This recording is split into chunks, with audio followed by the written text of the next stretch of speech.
Hello good morning friends.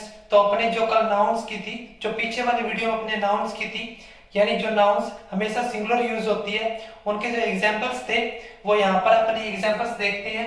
तो देखो मैंने यहाँ पर बहुत सारे एग्जांपल्स लिखे हुए हैं। तो देखो द बैगेज, बैगेज मीन्स होता है सामान, यानी the baggage was very heavy, यानी जो सामान था वो बहुत भारी था। तो देखो बैगेज ये क्या है, सिंगुलर नाउन है और सिंगुलर में यूज होती है, इसके साथ में एस नहीं लगाती।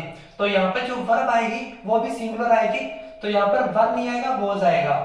फिर आगे देखो द सीनरी ऑफ कश्मीर, यानी जो कश्मीर का प्राकृतिक दृश्य है, इज वेरी ब्यूटीफुल, यानी बहुत ही सुंदर है। तो देखो जो सीनरी है वो भी क्या है, अनकाउंटेबल नाउन है और हमेशा सिंगुलर यूज होती है। तो सीनरी के साथ में हमेशा सिंगुलर वर्ब आएगी।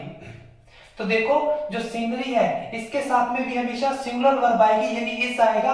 फिर आगे देखो ही ईट्स, वह खाता है ए लोफ ऑफ ब्रेड, यानी वह एक रोटी खाता है। तो देखो ब्रेड वैसे तो अनकाउंटेबल है, लेकिन यहाँ पर क्या यूनिट दिखाई गई है, यानी लोफ ऑफ ब्रेड। तो इसके साथ में ए आया है, यानी आर्टिकल आया है, वरना आर्टिकल नहीं आता। ए और एन ऐसे आर्टिकल होते हैं जो हमेशा काउंटेबल नाउन के साथ में आती है। तो देखो ही ईट्स, वह खाता है ए लोफ ऑफ ब्रेड, यानी एक रोटी खाता है। तो जो ब्रेड है उसके आगे यूनिट लगी हुई है लोफ ऑफ ब्रेड, इसलिए यहाँ पर ए आर्टिकल का यूज किया गया है। फिर आगे देखो शी ईट्स, वह खाती है टू लोफ्स। फिर आगे देखो शी ईट्स, वह खाती है टू लोफ्स ऑफ ब्रेड, यानी वह दो रोटियां खाती है। तो इसमें देखो आर्टिकल नहीं लगा है, यानी ए और एन जो आर्टिकल होते हैं, तो यहाँ पर किसी भी आर्टिकल का यूज नहीं किया गया है, क्योंकि यहाँ पर क्या है, टू लोफ्स ऑफ ब्रेड है, यानी दो रोटियां हैं, इसलिए जो आर्टिकल होते हैं वो काउंटेबल सिंगुलर नाउन के साथ में आते हैं। फिर आगे वाला सेंटेंस देखो, ही गेव मी इंफॉर्मेशन, यानी उसने मुझे सूचना दी। तो सूचना वर्ड है, तो जो इंफॉर्मेशन वर्ड है वो भी क्या है, अनकाउंटेबल है और सिंगुलर है, तो इसके साथ में भी कभी एस नहीं लगता।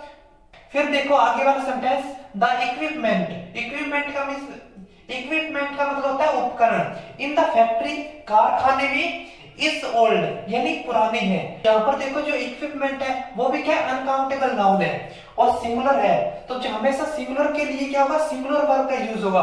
तो यहाँ पर इस यूज किया गया है, यानी इस सेंटेंस में इस वर्ब का यूज किया गया है।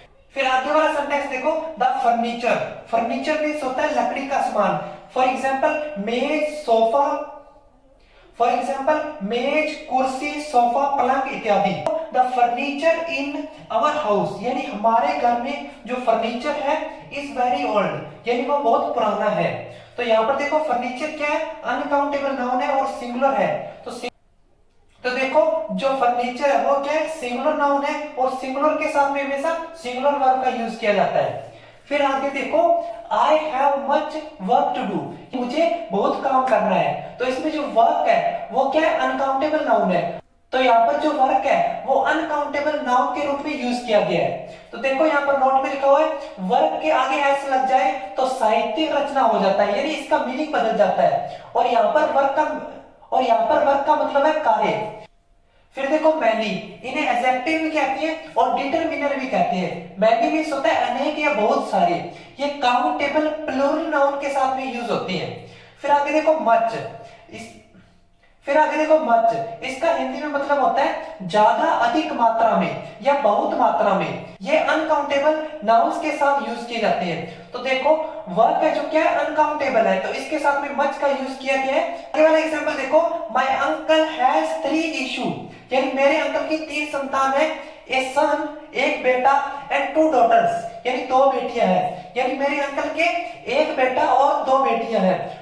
तो यहाँ पर देखो जो इशू है वो क्या है, संतान के रूप में यूज किया गया है। आगे वाला सेंटेंस देखो, वी डिस्कस्ड, हमने चर्चा की, और मैनी इश्यूज, बहुत सारे मुद्दों पर या बहुत सारे मामलों पर, इन द मीटिंग, यानी सभा में, हमने सभा में बहुत सारे मुद्दों पर या बहुत सारे मामलों पर चर्चा की।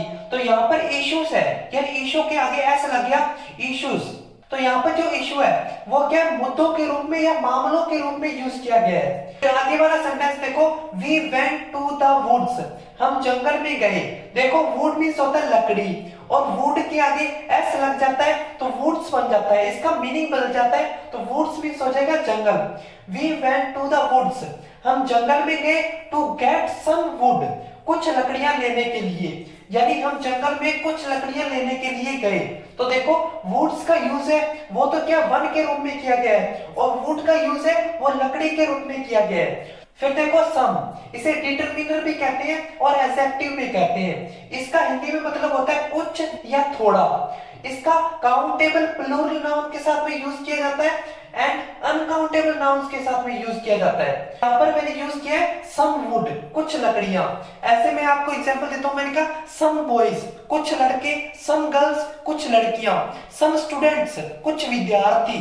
ठीक है, तो ऐसे ये काउंटेबल नाउन के साथ में यूज किया जाता है। काउंटेबल में भी प्लूरल काउंटेबल नाउन के साथ में यूज किया जाता है। फिर देखो जो मैनी है, इसका यूज किसके साथ में किया जाता है? काउंटेबल प्लूरल नाउन के साथ में यूज किया जाता है। फॉर एग्जांपल मैं आपको काउंटेबल प्लूरल नाउन के साथ में यूज करके दिखाता हूं। मैंने कहा कि मैनी बॉयज, बहुत सारे लड़के, मैनी गर्ल्स, बहुत सारी लड़कियां, मैनी स्टूडेंट्स, बहुत सारे विद्यार्थी। तो ऐसे इनका यूज होता है। फिर आगे देखो जो मच है, ये क्या होता है? अनकाउंटेबल नाउन के साथ में यूज किया जाता है। यानी ये किसको दिखाता है? मात्रा को दिखाता है, मात्रा में भी अधिक मात्रा को दिखाता है। तो मच वर्क, बहुत कार्य।